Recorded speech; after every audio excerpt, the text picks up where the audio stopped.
Hola, buenas tardes. Yo soy Hugo Hirsch y es un muy buen día para mí hoy, porque puedo entrevistar y charlar con Carlos Zuruski. Carlos va a referirse al tema de otra manera, pero yo tuve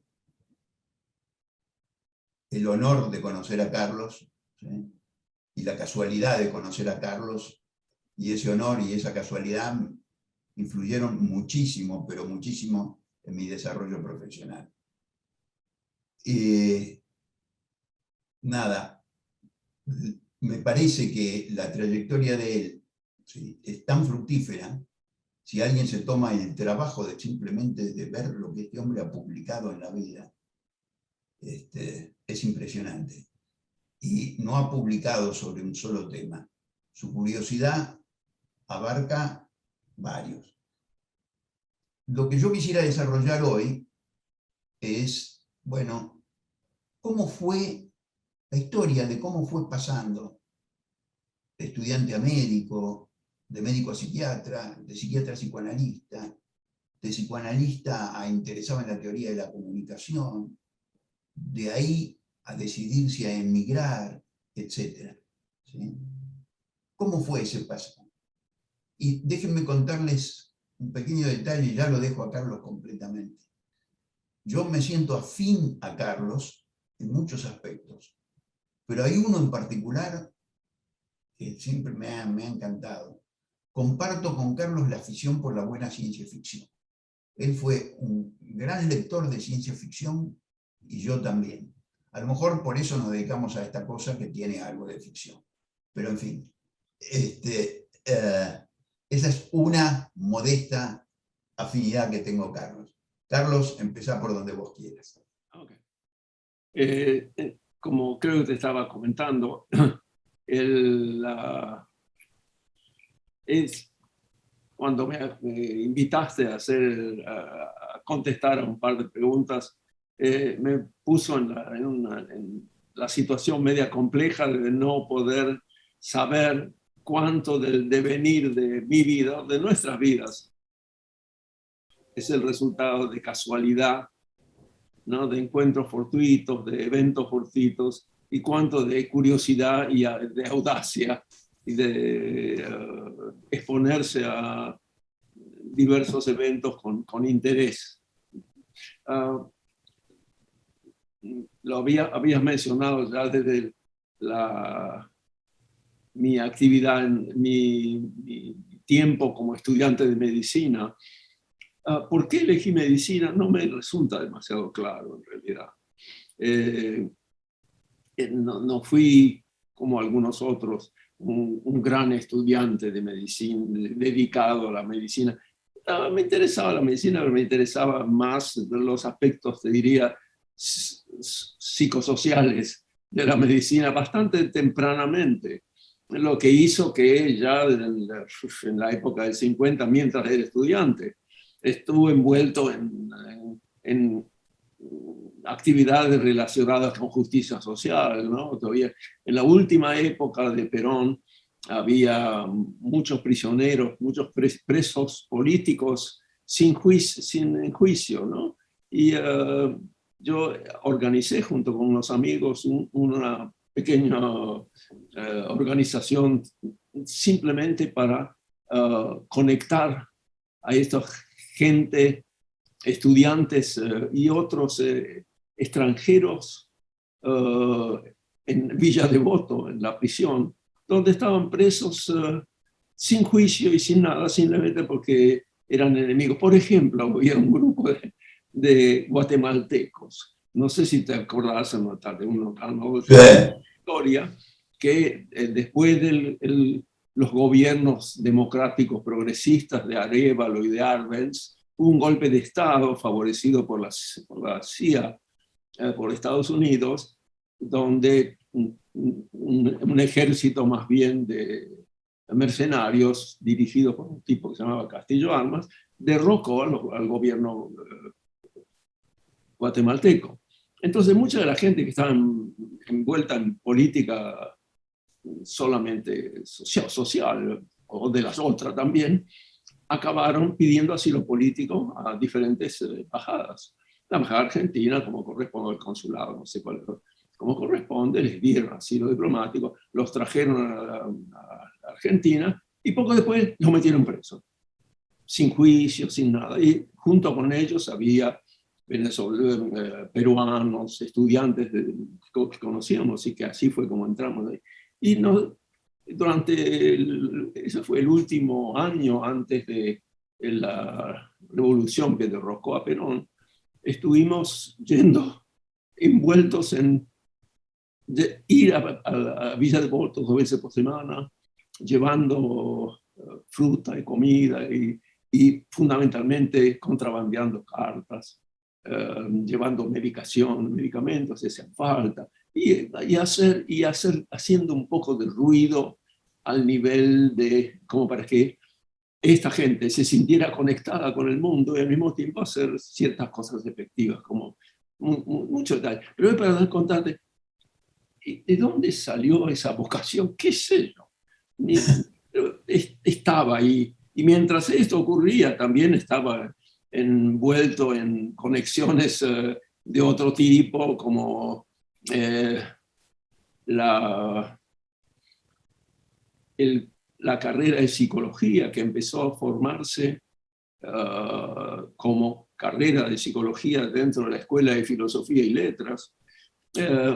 Tal vez porque alguna de mis girlfriends estaban en esa carrera, o tal vez alguna cosa por el estilo, acabé siendo ayudante de algunos de los temas y participando en alguna gestión ligada al desarrollo temprano de ese proyecto que tardó bastante tiempo en hacerse autónomo como escuela de psicología, como carrera de psicología. ¿Vos ahí fue cuando te hiciste adjunto de Lieberman? ¿Fue ahí? Sí, no, eso fue unos años después, no mucho, pero Okay. 5 años después, pero porque todavía estoy hablando de la época de los años 50. Okay. 60 fueron, de acuerdo con montones de gente, una maravilla extraordinaria, ¿no? Completamente otro mundo de desarrollo intelectual, un florecimiento del mundo cultural y del mundo artístico y de apertura. Fue una apertura maravillosa, ¿no? Yo me recibí en el año 60, en 1960, hace un par de años, ¿no? Y para entonces ya había establecido conexión con un nuevo departamento de psiquiatría que se había formado un par de años atrás, que era el servicio de psicopatología del Lanús, donde este nuevo líder, Goldenberg, que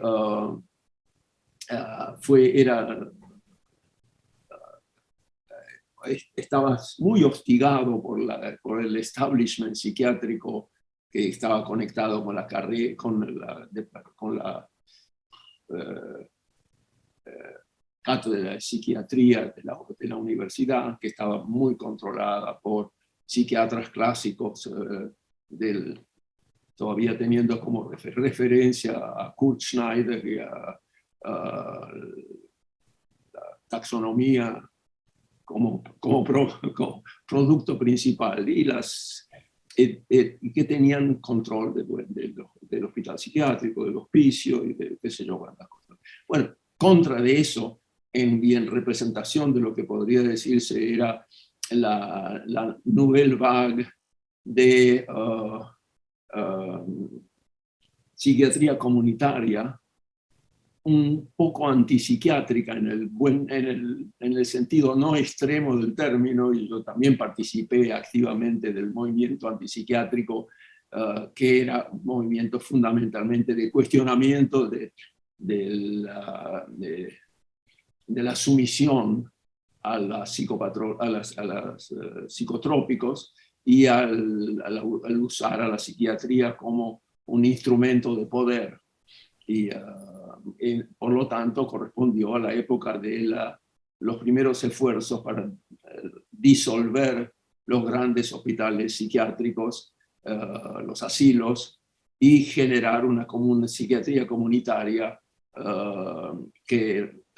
escalonada que reemplazara todo eso. Es una promesa también no cumplida de las muchas que hay en nuestra historia, ¿verdad? Pero en esa época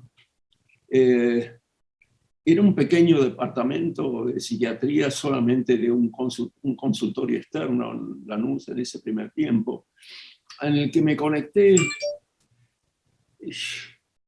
¿Por qué? Nuevamente, porque había establecido ya contacto con varios de los psicólogos salvajes, porque no había una psicología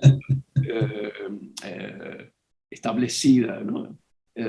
Que estaban en ese servicio, y la buena voluntad de Goldenberg, que me permitió mirar por sobre su hombro y empezar a aprender cómo era que se hacía la psiquiatría. Junto con un pequeño grupo de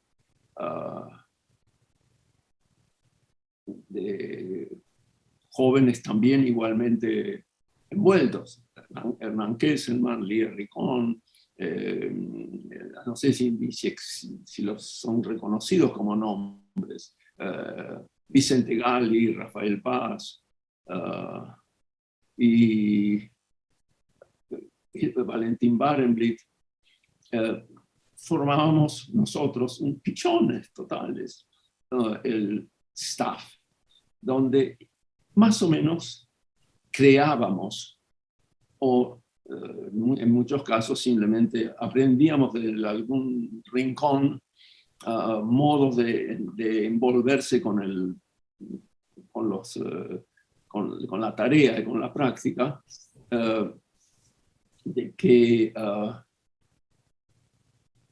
en la frontera exploratoria de esas cosas, ¿no? ¿No te sentías un poco, o no sentían todos ustedes que estaban haciendo, en un sentido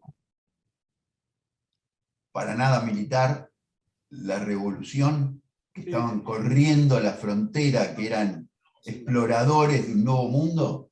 Absolutamente, nosotros estábamos en la frontera, y en realidad no estábamos solos, cada uno teníamos varios referentes. Por ejemplo, Pichon Rivière, que tenía para esa época había desarrollado también su escuela de psiquiatría social, que trajo muchas ideas sumamente interesantes. El servicio mismo Goldenberg estaba ubicado a nivel, rápidamente se ubicó a nivel internacional como una figura muy importante en el país, tanto así que la Organización Mundial de la Salud usó como referente a nuestro servicio. Varias fundaciones ayudaron en el desarrollo de una residencia y el desarrollo de proyectos de diverso tipo. Y eso estaba ocurriendo, entonces nos sentíamos todos pioneros. Y mientras fue creciendo este departamento, y un poco esta mística, diría, ¿no? En paralela, en términos de mi propia historia, al mismo tiempo, antes de mi propia historia, el único referente estable, externo, estable y estructurado era el psicoanálisis. Con lo que la gran mayoría de nosotros hicimos una carrera psicoanalítica también, pero definiendo el psicoanálisis no como una cosmovisión que nos encerraba y nos entrampaba, sino como uno de los pivotes de visión para integrar a otras visiones más psicosociales, ¿verdad? Con lo que no estábamos ni demasiado adentro ni demasiado afuera de eso. Como anécdota tonta, cuando al final del primer semestre, creo que fue, de mi carrera psicoanalítica, del seminario o del Instituto de Psicoanálisis, presenté lo que se esperaba de cada uno de nosotros, a saber, una monografía. La monografía que yo presenté se llamaba Instinto de vida, instinto de muerte y el concepto de entropía. Buenísimo. Envuelto en este otro tipo de cosas. Y García Reynoso, Diego García Reynoso, que era el director del Instituto de Psicoanálisis, al día siguiente me llamó a su oficina y me dijo que no me iba a aceptar la monografía. ¿Por qué? Y bueno, porque acá las monografías son para ver si usted leyó a Freud y que si entendió a Freud, no para probar si usted sabe otras cosas sobre o si es inteligente. Entonces yo le digo, entonces si le escribo una monografía sobre los sueños en Freud, que es una cosa que estábamos estudiando ese semestre, ¿eso le alcanza? ¿Como un seminario, un resumen de eso? Sí, eso está bien. Con lo que en 24 horas le escribí una monografía sobre eso, se la di y me la aceptaron. Y ella me creó una situación curiosa, saber, me someto al establishment o me declaro rebelde. ¿Y hace falta romper con el establishment totalmente? No, porque me parecía importante aprender a Freud. Con lo que me quedé como en el seminario, mientras que en una decisión clara estuve pensando en muchas otras cosas y no tomando eso como eje central de mi organización de la realidad. A eso viene también que en 1993, que es más o menos 3 años de haberme recibido, en una de mis conexiones, sobre nuestras conexiones con la gente de sociología, me conecté, o tal vez reconecté, porque creo que lo conocía de antes, con Verón, Eliseo Verón, que recién había venido de Francia, donde había estado estudiando un par de años con Claude Lévi-Strauss, y también acabó estudiando o descubriendo a Saussure a través de Roland Barthes, que era donde él había escuchado seminarios de él, sobre semiótica, análisis del discurso, ese tipo de cosas. Entonces, en conversaciones con él, inventamos, pero le doy a él la prioridad, porque inventamos quiere decir, él tenía este tema como totalmente central, toda una línea de investigación que siguió por varios años, y que en realidad acabó mi parte de esto en un libro que se llama Comunicación y Neurosis. No sé si lo viste alguna vez, a ver si se ve por aquí. Sí. Es una maravilla. Lo volví a leer hace un par de años. Extraordinario. Estúpidos nomás, que Eliseo era totalmente francófono, francófilo, y totalmente anti-norteamericano, a pesar de que algunos de sus referentes indirectos eran norteamericanos, pero muy a la francesa, ¿no? Que los franceses piensan que inventaron el mundo. Y con lo que este libro nunca se tradujo al inglés como tendría que haberse traducido para que golpeara o entrara en la conversación internacional sobre el tema. Lo recomiendo altamente. Y además de darle la autoría principal a Eliseo por esto, que, con toda razón, ¿verdad? Todo esto se acompaña... pero ahí viene la cosa, una cosa interesante. Y es que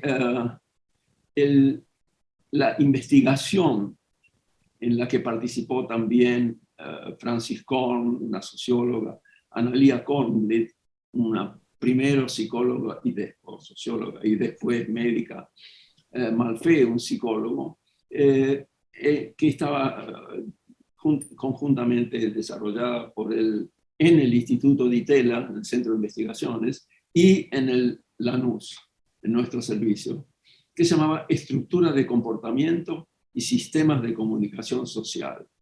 Un poco bomboso como tema, como título, porque agarraba cualquiera lo que estaba interesado, lo que estábamos interesados, era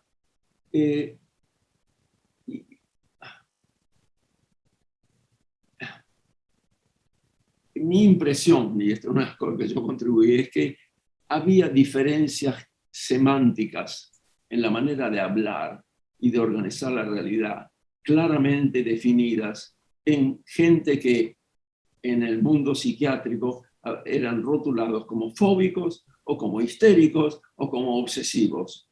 No sé, por supuesto que la gran mayoría de todos somos un poco de todo eso, pero hay alguna gente que son más claramente fóbicos y les molesta la fobia, o claramente histéricos, por así decir, de alguna forma les molesta en la vida, los otros tanto obsesivos. Y entonces empezamos a estudiar, analizar cómo cuentan la historia acerca de su problema los fóbicos, los histéricos y los obsesivos. Quiere decir gente que habíamos preseleccionado dentro de como voluntarios dentro del cadre de pacientes del hospital, ¿no? De los consultorios externos. Y hacíamos una entrevista, por así decir, neutra, en donde y grabábamos y después hacíamos microanálisis del modo de hablar. Fantástico. Esto interesantísimo. Y nos hacíamos la pregunta, porque de ahí venía el mundo de los sociólogos, ¿cómo ocurre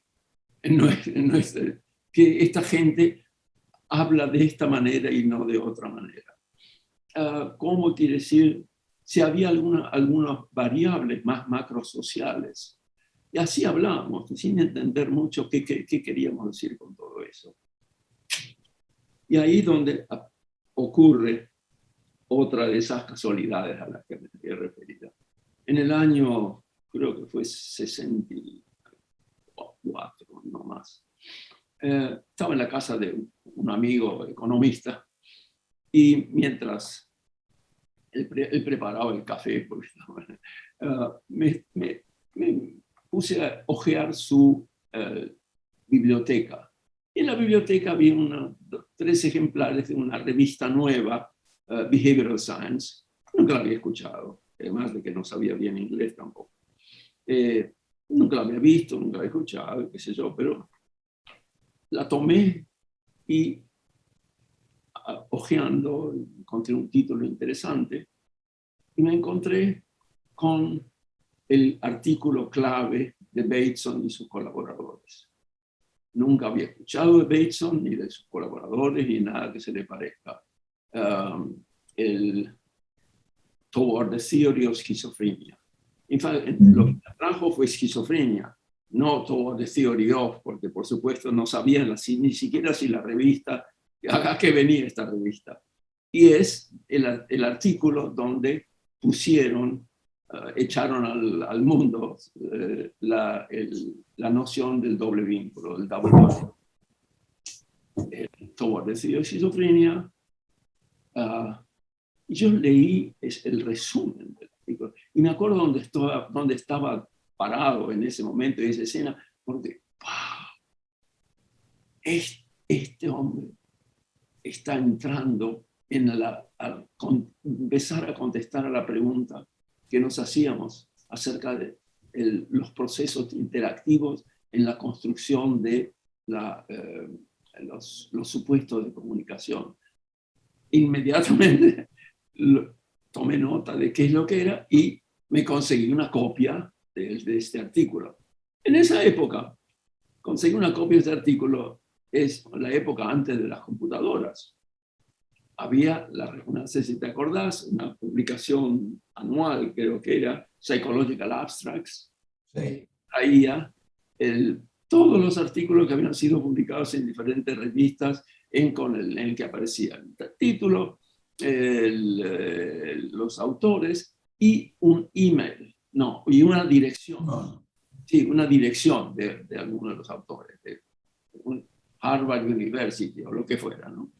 Así es como apareció en mi y después nuestro mundo, porque lo traje inmediatamente a nuestro equipo, la producción temprana de la gente del MRI, del Mental Research Institute. ¿Cómo fue? Bueno, porque en el Psychological Abstract empecé a buscar, Bateson, se ven unos otros artículos, quién era Haley, Whitman, Jackson, y pude armarme un pequeño mapa y después las citas de las citas y cosas por el estilo.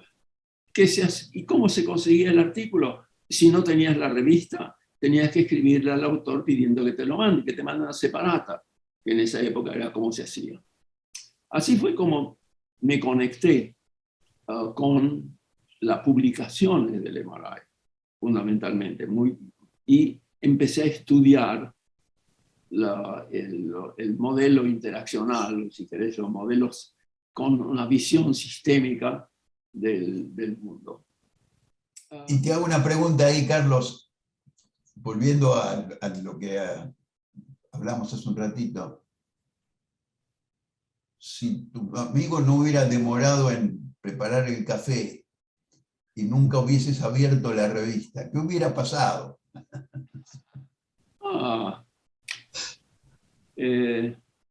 Hubiera tenido otra vida. Mi vida hubiera sido totalmente distinta porque eso encauzó, si bien no lo supe en ese momento, porque no solamente me encauzó la vida, sino que inclusive yo no sabía muy poco inglés, ¿no? El inglés que sabía era del Colegio Nacional y de la... Te pregunto porque a mí me pasó 10 años después que a vos, por lo menos 10 años, que yo tropecé por casualidad con el libro Cambio. Ajá. Y de repente dije, esto es lo que me gusta, esto es lo que me interesa. Y fue una casualidad, pero también un llamado, ¿no? Digo, de repente uno tropieza por casualidad con algo que está ahí como para uno, no sé cómo decirlo. Ha sentido a cosas que uno tenía flotando. Sí. Y tanto así que yo traje estos artículos y esta gente nuestro equipo, por una parte al equipo de investigación y por otra parte a la NUS. Y empecé a hacer totalmente en borrador y medio a ciegas, a copiarme algunas de las cosas que estaba aprendiendo de los elementos de base de este grupo, ¿no? Inclusive fue antes de que apareciera Pragmatics, la teoría de la comunicación humana, ¿no? De la que, de hecho, bueno, eso ocurrió. Así fue como me pareció que valía la pena explorar más en detalle. Y hice algo que nunca se me había ni pasado por la cabeza antes, a saber, le mandé una carta a Jackson, al director del MRI, si me recibía, si iba con un fellowship por unos meses. Y él, encantadísimo, amable, sabiendo que claramente que mi inglés era espantoso porque le escribía en el inglés que sabía, ¿no? Como el inglés de Tarzán, ¿no? Entonces empecé a buscar alguna fuente de fellowships y me encontré con que la Unión Panamericana ofrecía fellowships de 3 meses. Fantástico. Así es que en el año 65 fui por 3 meses al MRI, donde que era ya en ese momento, yo lo había visto, uno de los 2 lugares desde donde se estaba generando el mundo de la terapia familiar como creciendo a partir más o menos de la nada, ¿no? Y el otro era el Instituto de Ackerman, en New York. Y había un tercer grupo que era el grupo de los investigadores del National Institute of Health, ¿no? Que eran Lyman Wynne y su equipo, y Murray Bowen y su equipo, que trabajaban más en investigación que en clínica. Pero eso eran las cosas que sé. Fui al MRI.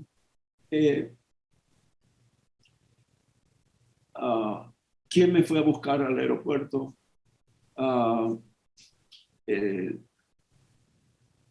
Yo no conocía a nadie ahí. Me dijo Jackson, alguien te va a ir a buscar, ¿no? Entonces, inclusive me reservaron, yo pagaba, pero me reservaron en un pequeño hotel, una habitación, como para estar seguro. ¿Quién me fue a buscar? Un tipo que con un papelito con mi nombre, Václavic, que para entonces era un research associate y que todavía no era famoso, por así decir.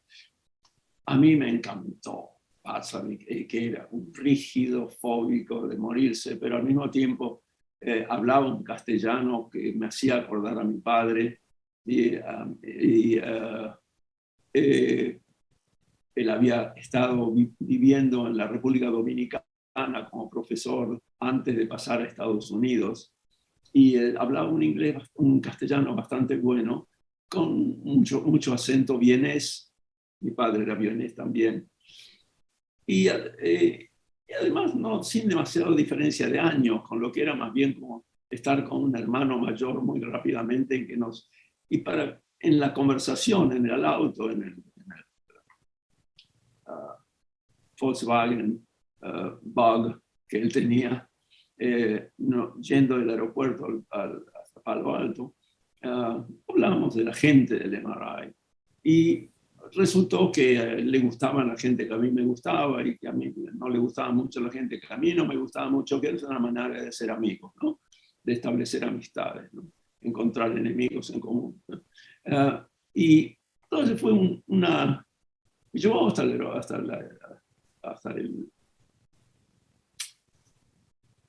el hotel, y de ahí yo fui a buscar el lugar del MRI, suponiendo que iba a ser un gran edificio, ¿no? Con varios pisos y oficinas. Era una casita chiquita, así de pueblo, muy gracioso. Pero la cuestión es que así es como entré, y entré con la gente que a mí me gustaba o que acababa gustándome. Tuve buenas relaciones con Jackson y con Václavic. Con Haley era un poco más difícil porque era más difícil tener amigos, ser amigos con él. Él era un cowboy solitario, ¿no? Con quien tuve muy buenas relaciones toda la vida, ¿no? Pero de todas maneras. Tuve algunas peleas serias con él también, porque él tenía la costumbre de usar el psicoanálisis como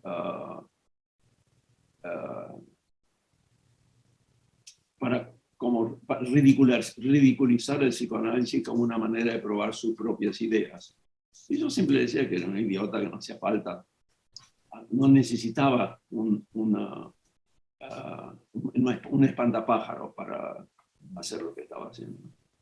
Bueno, pero la cuestión es que le pasé unos 3 meses fantásticos, donde sorprendentemente era tratado casi como un igual y no como un estudiante de tercera.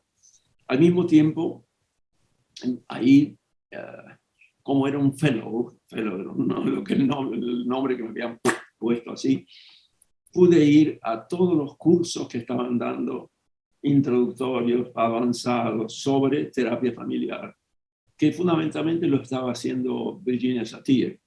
una extraordinaria didacta, con muy poco, con base teórica muy laxa, pero con una práctica fantástica. Y participé en reuniones de todo tipo. El MRI era un lugar en ese momento de atracción, precisamente por el impacto que había tenido, no sé, el artículo, pero además por el momento de eclosión de la terapia familiar. Entonces venían prácticamente todas las semanas, cada 15 días había una conferencia de alguien. Y alguien podía ser Erving Goffman, o podía ser, bueno, montones de gente interesantísima. Al Schefflin, un trabajo sobre comportamiento no verbal, gente de cibernética, que no en el mundo, etc. Entonces, un empaparse con una práctica y un lenguaje totalmente novedoso. Así es como, y al final pero para darte una idea de cómo era la Argentina y en realidad cómo era Lanús en esa época. Al final de esos primeros 3 meses, Jackson, el director, me preguntó, si querés podés quedarte acá y en poco tiempo podés conseguir tu licencia médica, que en esa época era bastante fácil de conseguir. Y creamos un espacio para vos. Y yo le dije que me encantaba la idea, pero que no, porque estaba envuelto en un proyecto extraordinario, que era lo que estábamos haciendo en la Argentina, en un momento en que además había una eclosión del mundo artístico, de todo tipo de ideas científicas de avanzada en varios campos. El 60 fue muy extraordinario, ¿no? Entonces, me perdí la oportunidad. Ahí cambió, fue una de esas coyunturas, ¿verdad? Con todo los 2 años siguientes del año,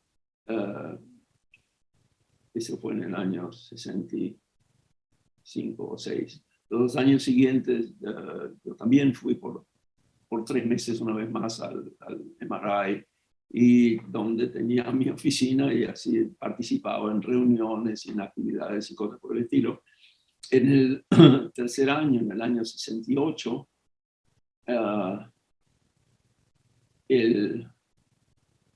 ocurrió una catástrofe, a saber, la muerte de Don Jackson, del director. Murió a los, creo que eran 49 años. ¿Ah? Y él era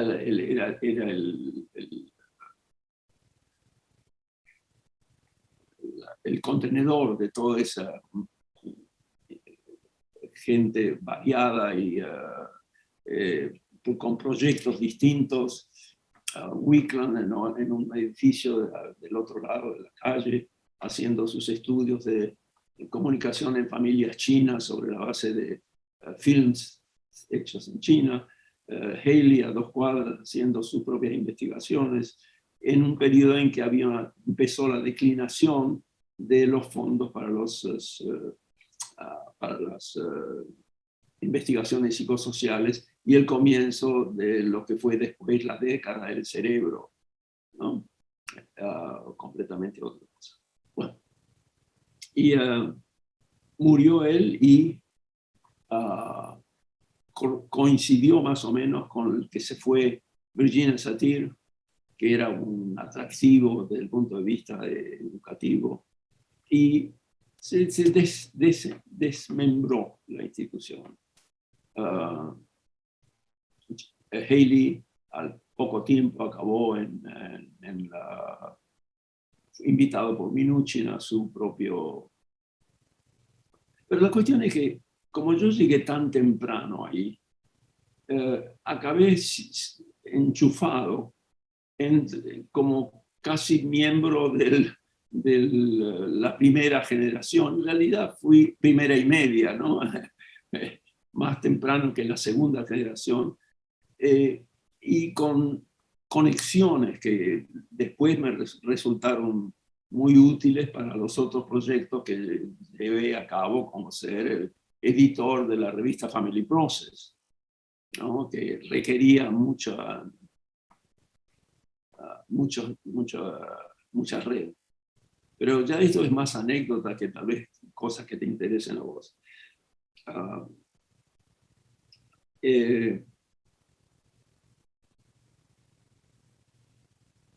Pero vos me preguntabas acerca de coyuntura, ¿verdad? Y la otra coyuntura que mencionaste es irse a Estados Unidos, ¿no? Sí. En primer lugar, en Estados Unidos yo tenía ya bastantes conexiones, específicamente en San Francisco, la conexión con la gente del MRI, si bien el MRI no era el que había sido. Y con algunos investigadores de la Universidad de California en San Francisco, como Paul Ekman, que es un investigador sobre expresión facial y expresiones no verbales en general, y otras cosas mucho más. Y varios otros conexiones con la universidad. Al mismo tiempo, en la Argentina, tú sabes que en todo el tiempo que pude votar, ninguno de los presidentes que yo voté o aún que no voté acabaron su término. Un golpe de Estado detrás de otro, y cada vez más golpes de Estado y más represión encubierta y después no tan encubierta, con la AAA que ya estaba operando en el año 70,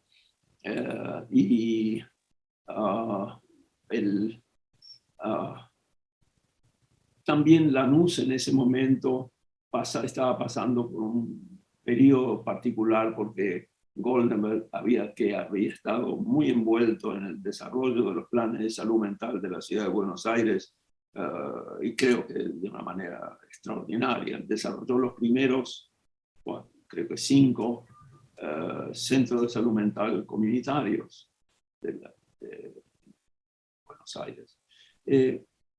Y se estaba debilitando ya esa posibilidad de trabajo comunitario y aumentando el protofascismo. Y al mismo tiempo me postularon a una Guggenheim, a un fellowship de Guggenheim, que es un honor por una parte y una posibilidad de que te sostengan con una bandeja no muy generosa, pero suficiente por un año, ¿verdad? Y otra fundación me ofreció otro año, con lo que me ofrecían 2 años de plataforma de poder ir a Estados Unidos y sin tener que tener un trabajo para sostenerme, ¿verdad? Que no era posible. Con lo que... Disculpame que te interrumpa un segundito ahí, Carlos, pero me parece que vale la pena subrayar que tanto lo de Guggenheim como lo otro, bueno, no se le da a cualquiera. O sea, vos ya ahí tenías un prestigio, tenías una red que valoraba tu capacidad intelectual y tu capacidad de innovación, ¿no? Vos habías desarrollado cierto prestigio tanto en la Argentina como en Estados Unidos, ¿verdad? Por cierto, sí, ya había contribuido algún par de ideas interesantes a la conversación en el mundo de la terapia familiar y en el mundo sistémico en general. Y aún desde la Argentina ya había producido un par de 2 o 3 pares de artículos interesantes. Uno de ellos con Verón, que tuvo muy buena recepción. Otro que no me acuerdo si lo escribí escribí un par de años después de recibir. A mí me sale fácil escribir, ¿no? Entonces, y muy bien. pocos, Te sale fácil y muy bien. a pocos años de escribir, de ir a Estados Unidos, escribí un artículo que se llamaba Migración y conflicto familiar, que acabó siendo uno de los primeros artículos sobre el tema, que todavía en la actualidad, a diferencia de muchos otros artículos, se sigue mencionando y usándolo como referencia. Y eso que es del año, se publicó en el año, qué sé yo, 74, ponele, 73, algo así. Y así como ese, efectivamente, estuve envuelto en el desarrollo de ideas. Por un tiempo acabé siendo director del MRI, y muy mal director, porque mi supuesto era que, como dice mi mujer, la crema flota. Pones la crema y la crema. Eso es decir, que si haces buenos programas de investigación, de entrenamiento, buenos programas de investigación, mucha visibilidad internacional, eso es lo de ser un buen director. Cuando en realidad ser buen director es conseguir dinero. Cosa que yo nunca había aprendido, ni se me ocurrió, ni sé, y me da como papelón encontrarme con gente que no sabe nada de nada, pero que tiene dinero para convencerlos de que donen $50,000 para una institución que es de avanzar, etcétera, ¿no? No sabía hacerlo, pero de bruto nomás, ¿no? De bruto en el sentido de ignorante y de no estar bien entrenado a cómo ser un director de una non-profit privada, digamos, ¿no? En un periodo en donde los fondos de investigación de este tema se habían casi desaparecido, ¿no? Pero mientras duró, fue interesante. ¿Ya? Y para entonces, interesantemente, también ocurrió que empecé como editor en jefe de Family Process, que era la única revista sobre el tema, con lo que eso me puso en otra red, en una posición central en otra red, totalmente utilitaria, en el sentido de que cuando dejas de ser editor in chief, la gente deja de estar interesado en conexión contigo, a menos que te hayas hecho amigos de veras, como ocurre con algunos. Te diré que la experiencia Lanús fue central en todo esto, dejando de lado todos los otros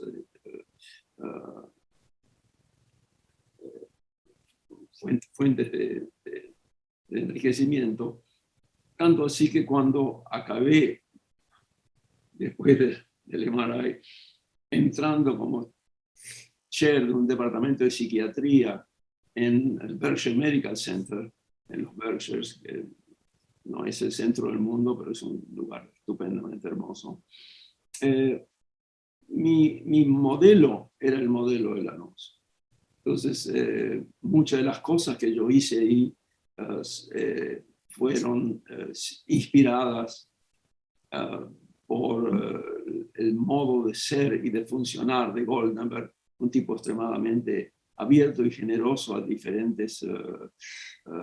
Tengo algo para proponerte, Carlos, a esta altura de la entrevista. Mira qué tal vez. Porque a mí me parece súper interesante lo que estás diciendo.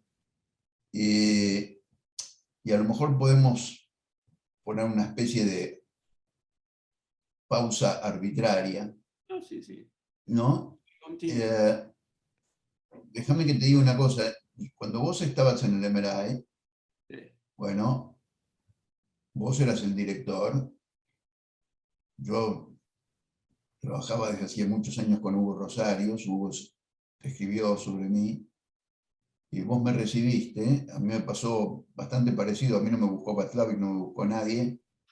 Y yo no sabía ni dónde quedaba Palo Alto. Y me pasó exactamente lo mismo que a vos. Fui a un hotel de Morondanga y caminé como loco para descubrir el MRI, imaginándome un edificio de 5 pisos, y era lo que era, ¿verdad? Pero fue maravilloso. Y una de las cosas que recuerdo con especial afecto es que vos te tomaste el tiempo para caminar conmigo por Palo Alto, ¿sí? Y yo estaba tratando de pasar del psicoanálisis a esto, pero no sabía cómo. Y uno de los buenos consejos que vos me diste mientras caminábamos, bastante más rápidamente de lo que vos o yo podríamos caminar hoy, pero caminábamos, ¿sí? Y uno de los consejos era: no trates de juntar en tu cabeza. Soltá lo que sabés, ¿sí? Andá a esto, y cuando lo manejes sin andadores, ahí recién vas a poder hacer tu propia síntesis. Te recuerdo caminando al lado mío por calles de Palo Alto hablando de esas cosas.